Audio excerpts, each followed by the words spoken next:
Yo, so we are back again with a not so original yet original segment सस्ता cartoon news खाना, जहां पर हम लोग देते हैं 7 लेटेस्ट एनिमे कम्युनिटी से related news as quickly as we can. तो आज की हमारी सबसे पहली न्यूज तुम्हें एक्चुअल में एक्साइट कर देगी। वॉशिंगटन डीसी में मार्च 29, 2025 को एक एक्चुअल हंटर्स एग्जाम होने वाला है and I am not even kidding here. ये सच में हंटर एक्स हंटर का वो ही हंटर एग्जाम होगा। It's a complete replica with the same rewards. इसका सबसे पहला लेवल भी बिल्कुल सेम होगा, जो कि इंड्योरेंस टेस्ट, जहां पर सभी पार्टिसिपेंट्स को 10 से 15 माइल्स भागना होगा। इसमें आगे एक लेबिरिंथ फेस भी होगा। हाँ, बिल्कुल वैसे ही जैसा कि शो में था, जिसमें हमें ये आइकॉनिक दिल छू लेने वाला सीन दिखा था। आई मीन लिटरली दिल छू लेने वाला। इनका कहना है कि इस फेज में पार्टिसिपेंट्स को मेंटल एंड फिजिकल चैलेंजेस को ओवरकम करना होगा and of course there will be a time limit as well. इसके बाद इन्होंने नेक्स्ट लेवल पर वो वाला फेज भी रखा है जहां पर पार्टिसिपेंट्स को एक दूसरे का बैज छीनना था। हाउएवर यहाँ पर डिफरेंस सिर्फ यही है कि यहाँ पर बैज की जगह एक दूसरे का फ्लैग छीनना होगा। एंड यहाँ पर एक चीज जो कि इसको अभी भी इलीगल होने से रोक रही है वो ये है कि यहाँ पर आपको एक्चुअल में किसी को पकड़कर पेल नहीं देना है, बल्कि उनको बस प्लेटफॉर्म से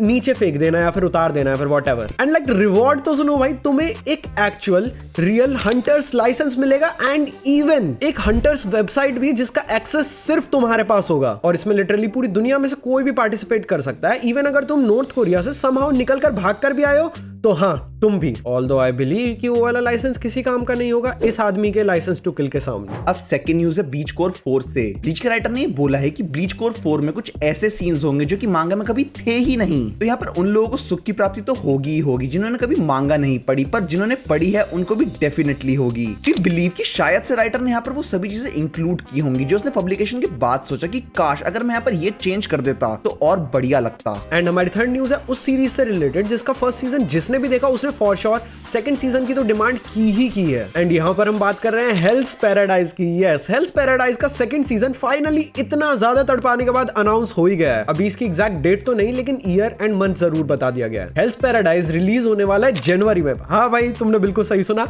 जनवरी में 2026 के।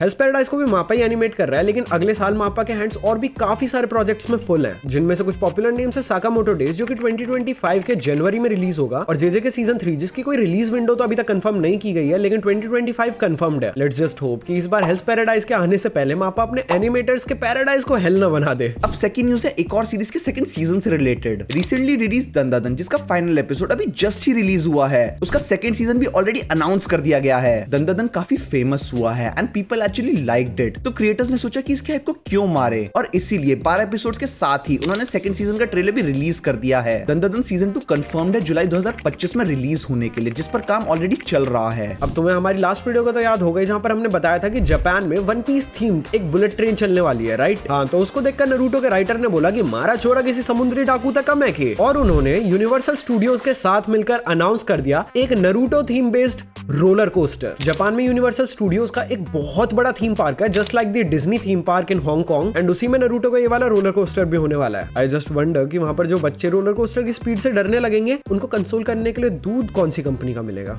अब हमारी नेक्स्ट न्यूज है एक एनिमे शॉर्ट फिल्म से रिलेटेड जिसको एआई की हेल्प से बनाया गया है। इस शॉर्ट फिल्म का नाम है the dog and the boy, और इसकी वजह से नेटफ्लिक्स जापान को बहुत ज्यादा क्रिटिसिज्म फेस करना पड़ रहा है। इस एनिमे शॉर्ट फिल्म के ऑलमोस्ट सभी बैकग्राउंड्स एआई की हेल्प से बनाए गए हैं, जिसकी वजह से जो एनिमेटर्स हैं वो बहुत ज्यादा नाराज हैं कि आप ये चीजें एआई से नहीं करवा सकते, क्योंकि इसकी वजह से जो सीन की ब्यूटी और फीलिंग्स हैं वो मर जाती हैं। अब ये फाइट धीरे धीरे क्रिएटिविटी वर्सेस टेक्नोलॉजी बनती जा रही है, जहां पर एक बहुत बड़ी पार्ट ऑफ ऑडियंस भी एनिमेटर्स के सपोर्ट में है। एंड अब हमारी फाइनल न्यूज है हायाओ मियाजाकी से रिलेटेड। जिनको नहीं पता, हायाओ मियाजाकी वही है जिन्होंने my neighbour Totoro, Howl's moving castle, Kiki's delivery service, Ponyo, castle in the sky, spirited away and अभी recently the boys and the heron जैसी एब्सोल्यूट ब्यूटीफुल मास्टरपीस बनाई है। इन शॉर्ट ये बंदा क्रिएटिविटी का भंडार है जिसने अपनी पूरी जिंदगी में कभी कुछ फ्लॉप बनाया ही नहीं। इन्होंने the boy and the Heron के टाइम पर बोला था कि इनके करियर का लास्ट प्रोजेक्ट होने वाला है एंड इसके बाद ये रिटायरमेंट ले लेंगे। हाउएवर इन्होंने अपना रिटायरमेंट प्लान ड्रॉप कर दिया और ये ऑलरेडी एक नए प्रोजेक्ट पर काम भी कर रहे हैं। आ गया होगा भाई दिमाग में एक और नया बैंगर प्लान फिर से ऑडियंस को रुलाने और हंसाने के लिए। वेल, हम तो इनके अगले प्रोजेक्ट के लिए अभी से एक्साइटेड है, तुम अपना बताओ। And that's it for this episode of सस्ता कार्टून न्यूज खाना, एंड वी होप कि तुम एनिमे वर्ल्ड से अपडेट हो चुके हो। अगर वीडियो अच्छी लगे तो वीडियो को लाइक करना, चैनल को सब्सक्राइब करके कमेंट्स में कुछ ना कुछ तो लिख ही देना। एंड हम लोग मिलते हैं अगली वीडियो में, तब तक टाटा बाय बाय गुड बाय सानारा, लव यू ऑल,